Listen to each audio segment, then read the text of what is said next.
Hello everyone. So, what's all this then, eh? This is the first episode of a new feature called Games That Made Us, in which I invite on guests of all shapes, size and denomination, and invite them to discuss those seminal games from their history that set their minds on fire, games that inspired them, games that blew their little cotton socks off. That's right, I've got guests. It's not just me talking to myself in a little room anymore, I've got company, actual company. And this week's guest is a lovely fella I found on Twitter called SpectrumNez.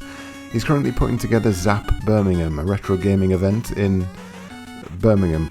It's an event that's been very successful in previous years and raises money for a very good cause, but you know what? I'm going to let him explain all that. Just a few notes to point out. I'll have provided links to everything we discussed in the video description below, so please don't forget to check those out. This discussion took place on the 23rd of February in the fine year of 2020 and was conducted over Discord. So if there's a little bit of robotic voice wandering every now and then, I do apologise, it can't be helped. Anyway, let's get on with it. Roll the intro.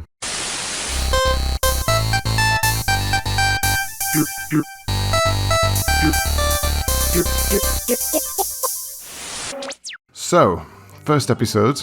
And today we have a special guest. He has three names. One of them is Neil Wright. The other one is SpectrumNez. And I'm just going to call him Nez because that's got less syllables in it. You have invited me on the show today for two reasons, I believe. The first is to discuss my ZZAP retro event that's happening in June. And the second is to discuss the 5 games that made me. ZZAP is a brainchild really of a guy called Peter O'Flynn of Flynn's Retro Gaming. And he set up and runs the event in his hometown of Bicester, and it's a family-based event. And I've been down there a few times to help out, and it's a brilliant day. And I thought, do you know what? Why not take this on tour and bring it to where I live, so we can give the same opportunity for kids and whatnot to come and experience not just retro consoles, but new consoles, new machines, old machines, and parents that were there in the 80s and the 90s can go and get their retro hit on whatever they want to, and also introduce their kids to it. And like I say, it's a family event, and it's going to be held at the Great Bar Community Hub in Birmingham, which is just off Junction 7 of the M6. And it's from 10 till 6, and it's for all ages. And the mission of ZZAP really is kind of to promote the social aspect of gaming and to celebrate really all corners of the field and to entertain younger and older. That's the general idea really, to make it a family event for kids to enjoy. And what's surprising about, you just kind of draw kids in with maybe the temptation of playing on an older machine, but a lot of them are drawn by the newer stuff. But while they're there, you can stand and watch, and they can't help themselves but to go and explore these curious old machines that people like you and me know as proper computers and proper games. But they're just drawn to them. For kids that have never seen a Spectrum, they can sit down and they can enjoy Jetpack. And it's fascinating to watch them be drawn to these things. It's brilliant. It's great stuff. And as well as all the old retro stuff, we've got the newer stuff there. So there'll be like PlayStation VR and Oculus Quest. There's going to be tons of retro stuff there, tons of modern stuff there.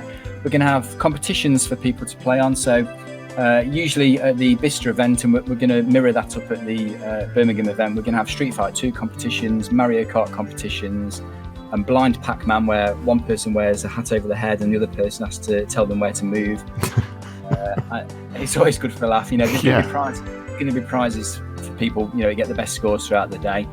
There's going to be a retro raffle, so there's going to be a table full of really cool retro stuff. Buy a few tickets and you might win something really quite cool. Oh, nice. I don't want to give the list away of what we've got ready for the raffle yet. I'm going to release that closer to the event. There's going to be hot food and snacks there. It's a charitable event, so all of the money we're taking is going towards to raise money for the 20th Warsaw Scout Group. Oh, right, that's nice.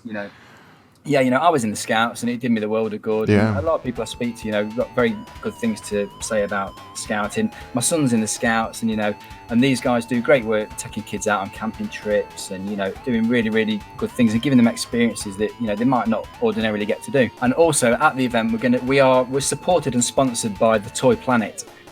Which is a shop in Wantage, Oxfordshire.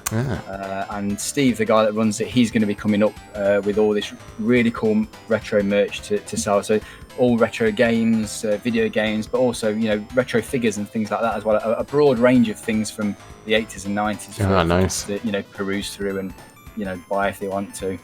It's a cool store, to browse over. Yeah, it's really good. Yeah, it sounds good. And I believe you have special guests arriving. We do have 2 special guests. We have Tim Gilberts from the SpectrumNez team. He's the author of The Quill and Professional Adventure Writer on the Spectrum, and a thoroughly nice chap. And also from the SpectrumNez team, we have Jim Bagley, programmer of Hudson Hawk, Cabal, Midnight Resistance, and more on the ZX Spectrum. And those 2 are coming up for the day, and they're going to bring the SpectrumNez with them and have them on display so that people can, see what the SpectrumNez is all about, get the word out around it, and basically introduce people to this wonderful new retro computer. That makes it so easy for kids to, sit in front of and dabble in a bit of coding like we used to back in the day. That's going to be an excellent addition, I think. Have you had guests in the past? Yeah, so at the last ZZAP event in Bicester, we had Tim Gilberts there, and also Gary Lancaster, who's the guy that wrote the OS for the SpectrumNez. Oh, right. And they were both at the last event, so, and that was a real good event, and they sat there and they talked to people that were coming along, and it was interesting. we got one of the SpectrumNez playing a game called Bomb Munchies, which is a bit like Bomberman. All right. And there was 3 or 4 young kids that just ignored every other machine that was there, and just kept coming back to play this Bomb Munchies game. It was brilliant, And Tim sat down and showed one of the young lads how to type his name up on the screen with a 10 print command. Yeah. And then randomise the colour of it and get it scrolling through the screen. And then he sent that to a little thermal printer. And when this lad went off with his piece of paper, it was very simple stuff. But he was happy as Larry with that. I bet. Well, I think everything's moving away from physical now, isn't it? So even something as simple as that is going to be something that can take away.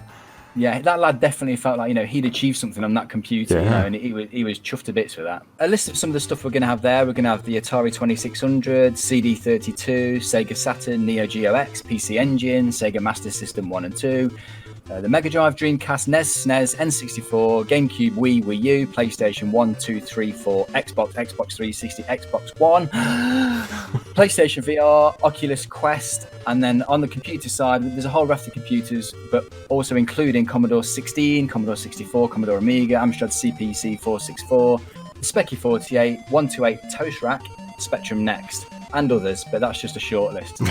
Short list. And also, as part of what we usually do for the ZZAP event, is we usually promote it with an online Game Boy game that you can go and play, and it's just got a little bit of adventure, and you end up at the ZZAP event in the game, wandering around and exploring. And that game is available to play either in your browser or on your mobile phone, and you can get to that game by visiting zapbirmingham.com. Yep. And there'll be a button on there to take you to the game, and that's ZZAP with a double Z, or for our American friends, double Z. I'll leave a link in the description anyway, because I'm good like that. Right, okay. And we'll mop up with some more details later on if there's anything else that you want to add. But first, the one thing that I wanted to ask is, was the Spectrum your first computer by any chance? The Spectrum was indeed my first computer. My first love of computers, if you like.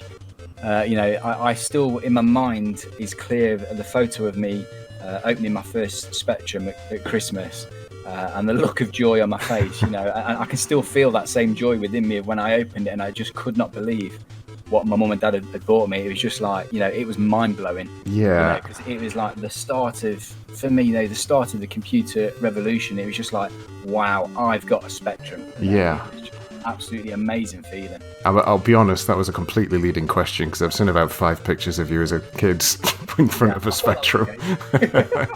It was much the same for myself as well. I think I must have been about 3 or 4 when I got a Spectrum. I was very young, and I don't particularly remember even opening it. I just remember it first coming on, and I had that classic 6-pack of games with Punchy and Oh Mummy and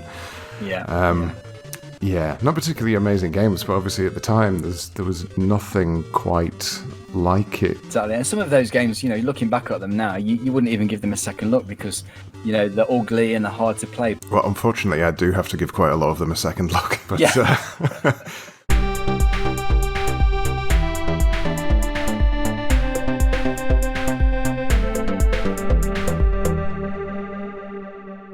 So your first game that you picked out was released in 1984, and it is Night Law. Yes. And what made you pick Night Law? Oh, what is there not to like about Night Law? From seeing the box art was enough for me to make me love it. Yeah.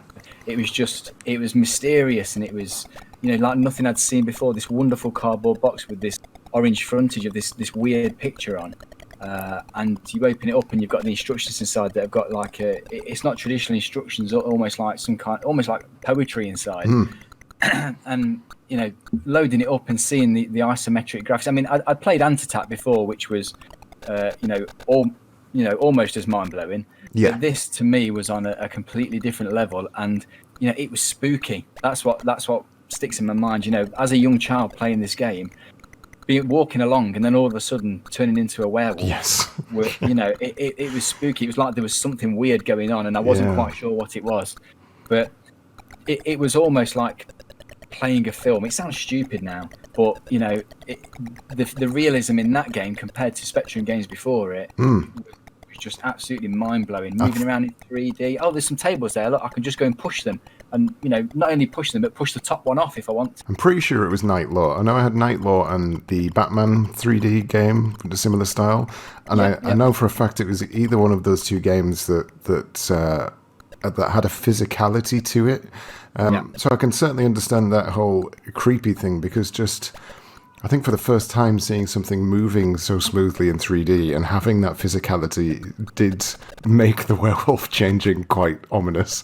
So I can totally understand why that would pick it out. I'll be honest, with all of the games so far that you picked out, I'd gone back and played them all. I haven't done that with Night Law, and the reason for that is because, one, I'm obviously going to get to it for the channel at some point, and two, I was scared. I was scared of going back to it, just in case it's not as good as I remember it being. And I think that comes from having read quite a few things after the fact. I think the Night Law typically comes up in a lot of best games ever lists, and there's always a caveat where people say it was amazing, however it's awkward now, it's horrible to control, and that's where I'm fearful. When was the last time that you played it? I played it a couple of weeks ago. Oh, really? And as long as you've got the directional control on, so that the character moves where you want, where you actually point to, rather than the rotate left, rotate right, push forward control. It's fine. And you notice things now that you never noticed before, like the slowdown when it gets a bit busy on the screen, and the fact that you have to be pixel perfect in some of the jumps. And some of it's quite hard to tell. When you're jumping, are you actually on the same level as that other block you're jumping to? Yes. But that's still quite difficult. But it's still a fantastic game. And when you consider that it's running on the humble little Specky, it is still to me mind blowing. And the game I will always, if I see a Spectrum anywhere at any event, the first game I try and look for to load up will be Night Law. Because it still gives me that tingle when I play it. It's just like, wow, amazing. And for good reason as well. Okay, you're gonna like this. I've got a really good segue into this one. So I was reading up on Night Law, and I came across this on Cough Wikipedia. So it says, Retro Gamer described players' first impressions of Night Law as unforgettable, on par with the experience of playing Wolfenstein 3D, Super Mario 64, and Space Harrier, which is your next game. Look at that. That was good, wasn't it? That was really good. Well done. Yeah, Space Harrier is just amazing. I remember seeing that in the arcades at Blackpool and Skegness and Great Yarmouth when I was younger, and it just blew me away. This hydraulic type system you could sit in and roll around as if you were in a spaceship was it was mind blowing. And I can remember it was expensive at the time to play it, and I would probably be able. My mum and dad would probably let me have one go a week on it because it was so expensive. But I remember just getting enjoyment from sitting there watching people playing it. And it wasn't just seeing the hydraulic thing moving around, which was amazing, but it was seeing the game and also that music. Oh man, the Space Harrier music is to me, it's just ingrained in my brain, and I can't hear it these days without welling up, and I feel tearful because it brings such an emotional feeling to me that, you know, it's just fabulous. And you know, I recently got to play it again at the Play Expo in Blackpool last year. Yeah. And it was just absolutely everything that I remembered about it and more. You know, it's rock hard. It's made to take your money off you, no doubt. Yeah, definitely. But that feeling of moving that joystick and the cab moves with you, you know, it's unrivaled. It's absolutely superb. It is. I think it's a game that was definitely... It's improved so much by its host hardware that I think playing it in MAME or just on a console that's been ported to, it doesn't quite have the thing. I know I hadn't played it for ages, so obviously I replayed it when you'd suggested that this was going to be the next game, and I think it's the first time that I really got into it, probably just because I was forced to go a bit further than I normally would, and it's probably the maddest game, really, to have been so successful, because there's not a great deal about it that makes sense. I mean, you're a kid with a big rocket running and shooting giant stone heads and then climbing aboard a big bouncy cat for a bonus stage. There's, Yeah, it's totally and utterly bonkers. It is. But it's real fun bonkersness. Yes, and I know the arcade original, because I grew up in Blackpool when I was a kid, so obviously arcades were fairly regular, and I did get a chance to play it a few times, and not so long, maybe about 2 years ago, we went on a family holiday, and there was an arcade around the corner, and I walked in, and there was Space Harrier, the full machine. I was like, right, I'm getting straight on this. Sat down, put my pound in, and the entire machine just leant backwards, and the hydraulics and the joystick were just knackered. So I couldn't do anything. I basically just put a pound in, and it just massaged me for about 5 minutes before I had to get off. So that was a shame. Yeah. Yeah, but no, Space Harrier to me is just, you know, if I think of a shoot 'em up, you know, I don't think of a side-scrolling shoot 'em up or a vertical scrolling shoot 'em up. I think of Space Harrier. You know, that scrolling checkerboard at the bottom, the voices, you know, the get ready, welcome to the fantasy zone, that kind of stuff. You know, it's just the whole package is just beautifully presented. You know, fantastic stuff. It is, and of course, one of Yu Suzuki's top tier games. The others being Afterburner, Super Hang-On, and Outrun, which is your next choice. Correct. And again, this is on a very similar level to Space Harrier, really. You know, it's the same kind of thing. You know, Space Harrier and Outrun were in the arcades at similar times, and you know, there was a hydraulic Outrun car that you could sit in that would rock you from side to side. You know, as you were driving, similar to the Space Harrier, but not quite as exhilarating. Yeah. But again, not only is Outrun really fun to play, and you know, you've got those things where you get to the end of the level and you can choose left or right, so you feel like you've got a sense of freedom, you know, that you don't get in other games. You're not just on a linear path, you choose. And that to me as a kid was brilliant. It was like, oh wow, you know, I can go a different way to somebody else. I've not got to follow what they do. It's you know, that was great. But also again, the music. Who doesn't like the Outrun music? Or which is your track? Magical Sound Shower. Oh, is it? I think I'm a Passing Breeze guy. Oh, I like Passing Breeze. It's all good. It's difficult. It is. Yeah. It is. It's you know, and I still listen to that soundtrack regularly when I'm going to and from work. You know, it's just there's tunes that I listen to over and over again, and Outrun is top on the list because, you know, again, the whole package. You're driving along, the hood's down, there's a woman in the car next to you, the Outrun music's playing. Oh, just fantastic. And playing it again now, you know, it's still brilliant. It feels slightly more frustrating than it used to because when you crash against a signpost and you come out of the car completely, you know, that's now induces rage. Yes. But at the time, you know, it was just quick, get back in the car and let's go. But, yeah. I mean, I will apologise now for the footage that's currently going to be playing over this because it's me attempting to play it on MAME after not playing it for a very long time. The first run... So there's lots of smashing into signposts there. Yeah, I mean, the first run went absolutely perfectly, apart from I forgot you could change gears, so I was only going in the first gear for the entire track. And then after that, once I started going faster, everything just went to pot, to be honest. So, I apologise. I think I got as far as maybe the second course. That's still good, because it can be a tough old game out. Oh, definitely. And then later on down the line, they brought out the Outrun 2006 Coast to Coast, which is really infinitely. It's an infinitely better game. Yeah. And the power slides in that game make that game come to life. That's perfect. Yeah. It's absolutely perfectly executed, but there's something pure about the original Outrun. And I enjoy the music upgrade in the new version, but if I'm going to listen to one, I listen to the original.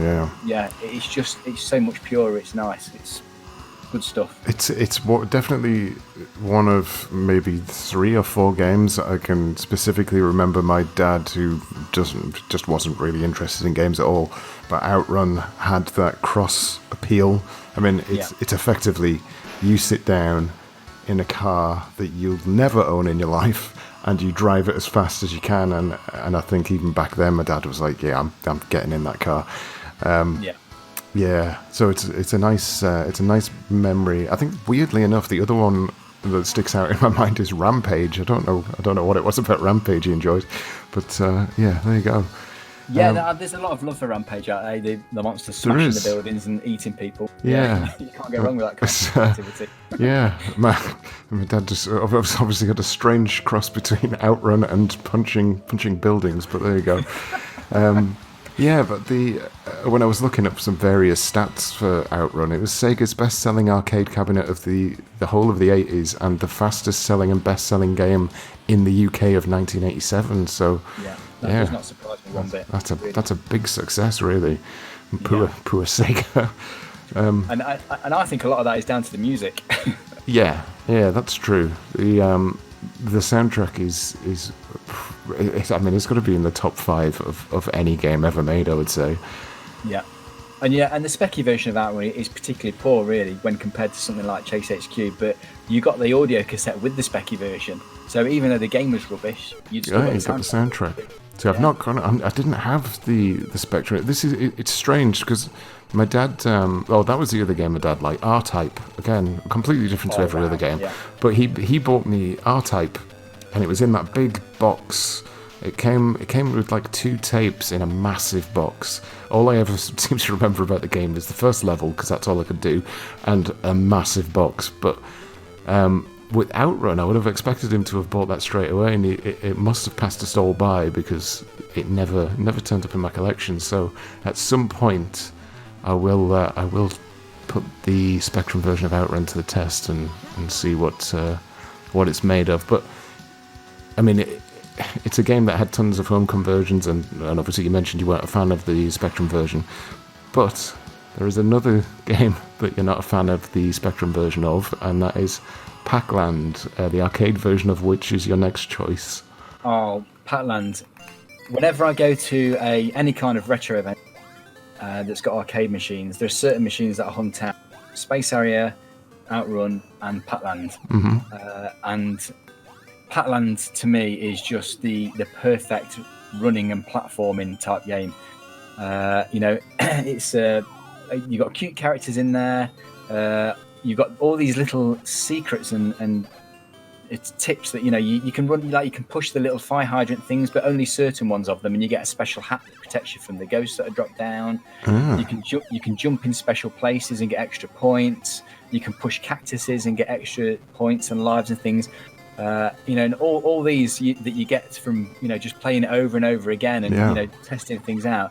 But also, one of the things I really like about Pac-land is that the controls are so tight that if ever you die, really, that it's not the game's fault, it's your fault. Yeah. Because at all times you feel totally in control of that little Pac-Man guy. It's there is double tap to run really fast. Just press it on its own to walk. The jumping is responsive, and you always feel in total control. And the joy that you feel when you get to the end of that first level and you jump through the door, and there's a giant fairy there, and you land in the flowers, and she gives you the special boots, and you think, wow, I've really achieved something here. What now? And then you've got to take the journey back home again with these magic boots jumping. Just absolutely brilliant, magical game. And again, fantastic musical soundtrack. Yeah. Once you've heard it, you cannot get that tune out of your brain. It's absolutely brilliant. And it's a game that definitely it exudes cartoonishness. The entire game just looks like a cartoon, really. Yes. It's got a very strange parallax scrolling effect that reminds me of old Tom and Jerry cartoons, I think, when he's legging it along. But I'll be honest, I got very confused when I was replaying it. I think I had the Spectrum version when I was a kid, didn't really enjoy it that much, and I think that just put me off ever trying it again. So when you selected it, I was like, okay, let's see. It must have something good about it based on your choices. So I went back to it, and I was really enjoying it up until I got to a bit where you had to jump off a springboard and could not for the life of me work out how to get to the other side of the river. And it turns out, I'm assuming this anyway, but you'd be able to correct me if I'm wrong.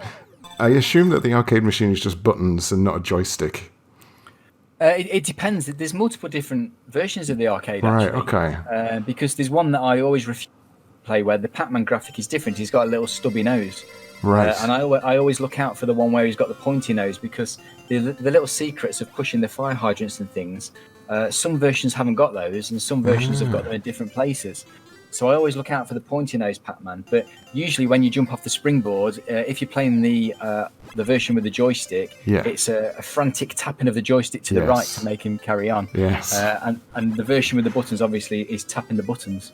Right, yeah. I figured this was the case because when I was reading up on the instructions, I realised that I was supposed to be ramming the right stick, but obviously I was just playing it with a joypad at the time, so doing that with an analog stick was an absolute nightmare. So I think I tried maybe about 10 times to get over it, and then eventually, when I figured out what was going on, the very first time I tried to jump over it, I got over it straight away. So yeah, it's strange. I need to go back to the Spectrum version because I haven't played that since I was a kid. But I've not heard good things about it. Can you remember what the issue was with the Spectrum version? Well, I was so excited to get the Spectrum version because I love the arcade so much. That, oh man, it's just a mess. Honestly, it is. It's so slow. Really? You know, the Pac-Man character looks odd. He just looks like I know Pac-Man is basically a circle with legs, but it's got some character in the arcade version, But the Specky version is literally just a circle with legs, and it's slow, it's cumbersome, the collision detection is awful, the jumping is floaty, and then just to put the final nail in the coffin, it's not even scrolling, it's flip screen. Oh no, no, I didn't realise that. Yeah, and it's really cruel because you can get to the end of a screen, and all of a sudden a bus full of ghosts appears, and you can't avoid it because you're trying to get to make the screen flip, and that's it. You've lost a life. It is really, really disappointing. Yeah, that sounds horrendous. Yeah, it's not good. It's emulation or arcade cab all the way for Pac-land. Yeah, I would say so. But I'll have to check out the Spectrum version anyway. The one thing that I did think when I was playing through it is just how strange a concept the game was in general. I mean, you've got Pac-Man, obviously the original, where he's effectively just wandering around a maze collecting dots. And then, I don't know, there's something very Japanesey about this being a sequel, where they've personified him more. He's got a city that he runs around in, and the ghosts are in buses and driving around and throwing things out of windows. It's a weird direction to take it. And when you get back at the end of the level, you've got his little Pac family there waiting with his wife and his little Pac baby. Yeah, it's I wonder, bizarre. because they did have a cartoon, didn't they, of Pac-Man? And I wonder which one came first? Did this spawn the cartoon, or did the cartoon spawn this? Yeah, I don't know that. No, I don't know. Yeah, I might have to look into that. But with regards to it feeling Japanesey for an arcade game, that's pretty much exactly the same thought I had with your next choice, which was Wonder Boy and Monsterland. Specifically, I can't really think of many arcade games that are a RPG platformer. Yeah. Off the top of my head, the only ones that I could really think of that went with the RPG thing were Gauntlet, etc. The thing that really caught my eye, because I'd never played this prior, I've obviously played the Dragon's Trap on the Master System, because that was one of my favourite Master System games ever made, so it was nice to come back to this one. So what is it? What made you pick this out of all of them? I have both bad and good memories of Wonder Boy Monsterland. Bad memories are because they used to have this arcade machine in the Blue Sky Caravan Park in Great Yarmouth where we used to stay. While my mum and dad were watching the shows at night, I would go to the on-site arcade and play the arcade games, and Wonder Boy in Monsterland was there. And there was, during the 2-week period, there was a gang of bullies there that would, when I'd put my money into play, they would come and push me off the machine and take my go. Oh, no. Or they would take my money off me and play with my money, and I just used to stand and watch. And I didn't want to tell my dad because I know my dad would go ballistic and come in and bring hellfire down on them, and I didn't want that. But when they weren't there, I could play on this game. It was magnificent. I felt like I was, almost going into an adventure because it wasn't just a running left and right, picking things up. You got to choose things. So you could choose if you wanted to go to the shop and buy a new sword or armor or a whirlwind to throw at people or a bomb to people. Whatever you chose made a difference to how you played the game. Yeah. And a lot of things at the time a lot of other games were just left right shoot or left right whip or left right hit or whatever. And this to me was completely different because it depending on what kind of person you were and what choices you made, you played the game differently. And the fact that you started off as this little lad, basically in what I can only surmise is a nappy, and then you gradually build yourself up to get shoes and armor and a stronger shield, etc. It felt like you were ultimately leading to this ultimate evil. And, he does have a very strange walk at the start before he gets his sword. He walks along very daintily in his nappy, and then that's because of his nappy, obviously. It's a very, very strange start to a game. Yeah, but also what I like about it is similar to Pac-land. There's little secrets in there. If you know the right place to hit your sword or the right place to jump, you can timers, or you can get coins and extra things just by being in the right place, and that's just through exploration, really. And this is one of those games that the RPG elements of it really made it a great game, and you could quite easily put 10 or 20 pence in this game and play it for 20-30 minutes. Because you could, once you'd got used to where the things were, you could have a right game on it, getting your favourite weapons, being disappointed when they weren't available in the shop, but trying to make do with the next best thing. It was just. And in the very first few minutes of this game, you are confronted when you knock on one of the doors by a death, floating around with a stick. Yes, that happens very quick. Yeah, and it's not only is it leading you in, getting you to upgrade and buy things like that, you're just straight in there, no messing. Yeah. And I really appreciated that at the time. You felt like you were definitely on an adventure. I found the game very fair as well. I wasn't expecting it to be, but I think there's a timer that goes down, as you say. You can pick up extra time, but yes. I don't know. I think I'm so used to arcade games that just want to get you off it straight away that I was quite surprised that a game that's fairly big and open really would allow you to explore it to the extent that it does without asking for more money or whatever else they can do to drag it out of you.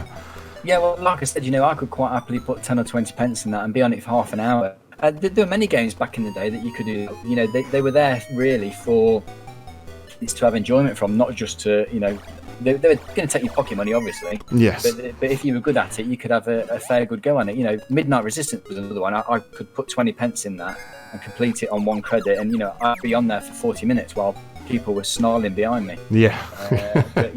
But Wonder Boy in Monsterland was just a brilliant game. Like you say, the timing's fair. You can always get more time. When you get hit, your hearts run out, but you can, if you know where to look, you can get hearts again to boost them back up. Yeah. Just magical little game. And when you say Wonder Boy in Monsterland, not a lot of people really have heard about it, because people always refer to either the original Wonder Boy or the Master System and Mega Drive versions, and they seem to have taken a jump past Wonder Boy in Monsterland. Yeah, I think to me, it's just great. There was a bit of confusion, I think, around it, because there was Adventure Island and there was Wonder Boy, wasn't there? Which is effectively the same character.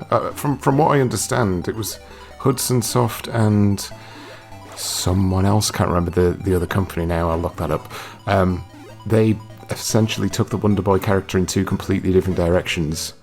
Yeah. And I think that's probably why a lot of people have just got confused by the Wonder Boy name by this point. Yes. Because I definitely, even Wonder Boy Monsterland, I don't think The Dragon's Trap, I don't think I'd heard about that until a good 4 years after it had come out, and it was just because my cousin had it, and I was blown away by the game when I first tried it, because there was, I don't think there was anything like it at the time, really.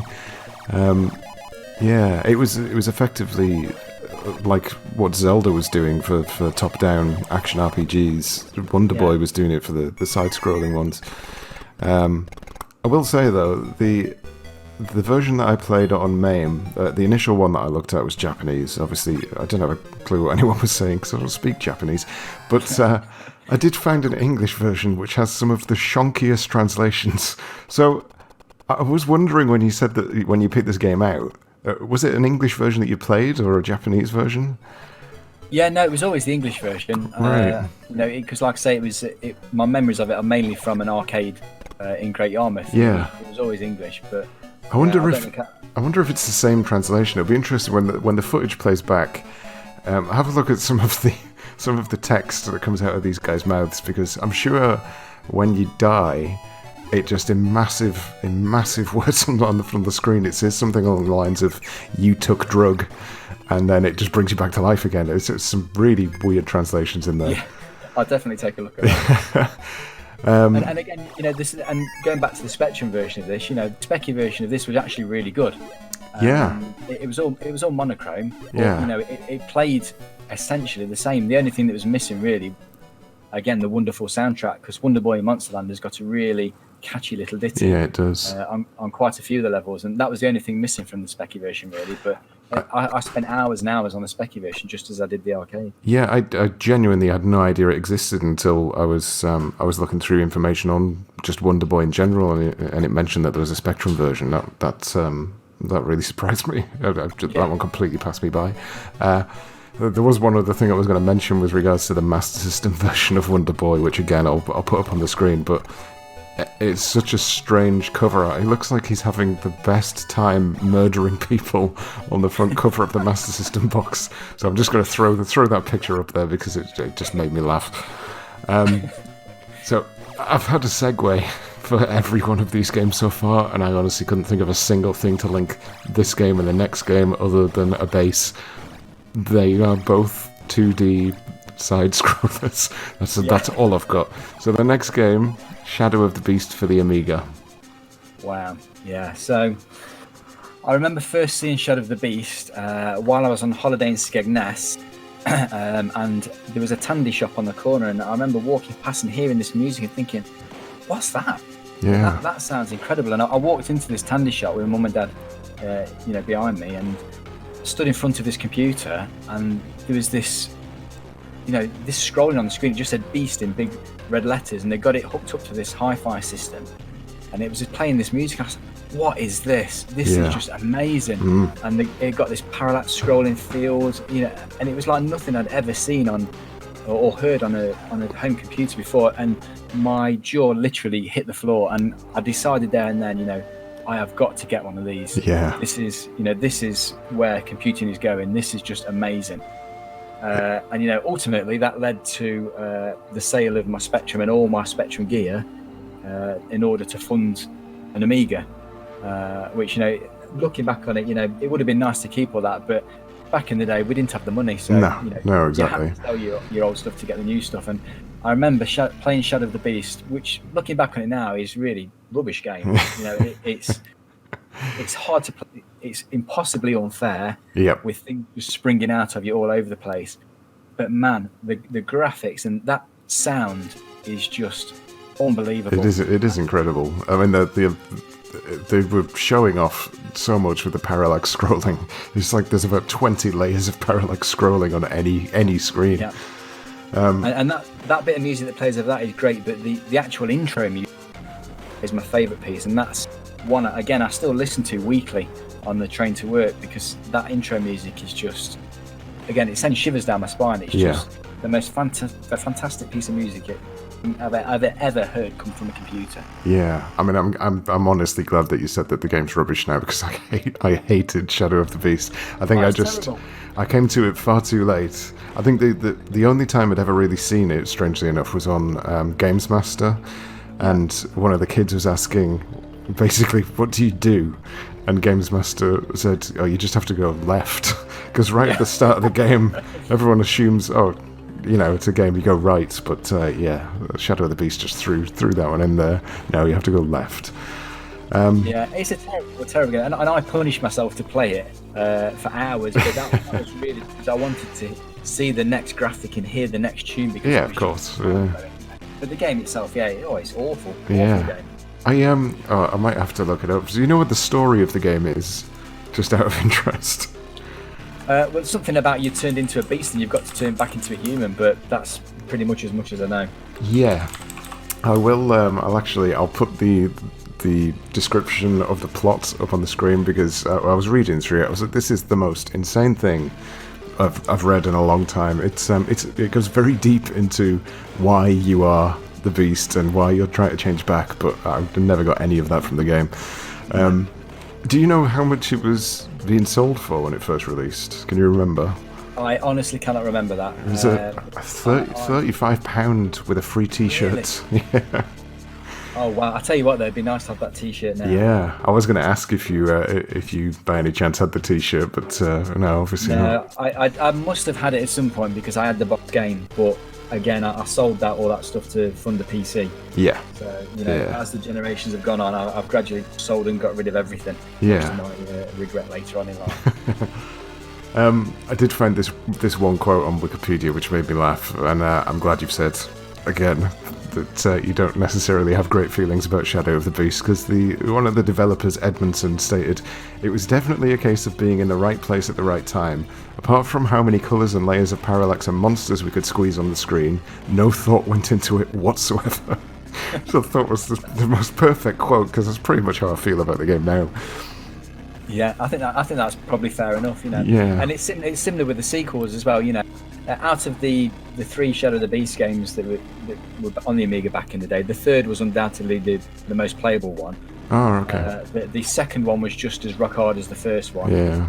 But the intro and the outro to the second one were wonderful. Again, wonderful music, and the second one had the animated intro with the dragon smashing its hands through the house to grab the baby, which at the time was, again, it was like watching a film. Yeah. And I remember fetching my family upstairs on Christmas Day saying, just come and look at this, just come and look at it.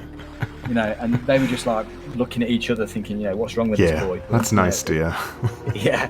And and the end, sometimes I would die in Shadow of the Beast 2 just to hear the guitar riff, which I've since discovered was ripped off Miami Vice.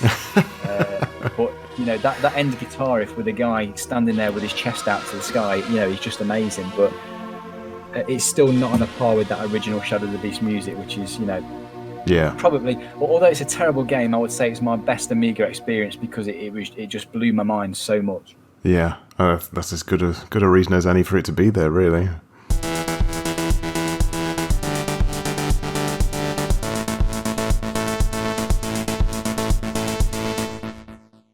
Okay, so I think I've mentioned the website, haven't I? ZZAPBirmingham.com, and on there will be a button to go to the Facebook page, the Facebook event page, for more information and updates as they come along.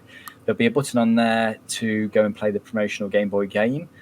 Tim Gilberts and Jim Bagley, as well as attending the event, are also starring in the game. Excellent. As is your good self. Excellent. And everybody that's in the game is somebody that I know, or somebody that's going to be helping at the event. So, as you wander around and talk to people, these are people that will be at the event. And Peter O'Flynn's in there, the guy that owns the ZZAP brand. He'll be in there because I think it's important, because it's his show, really. Yeah, yeah. And Toy Planet are in there. I've got a little stall in the game, so you can go and have a look around the little things that he's selling.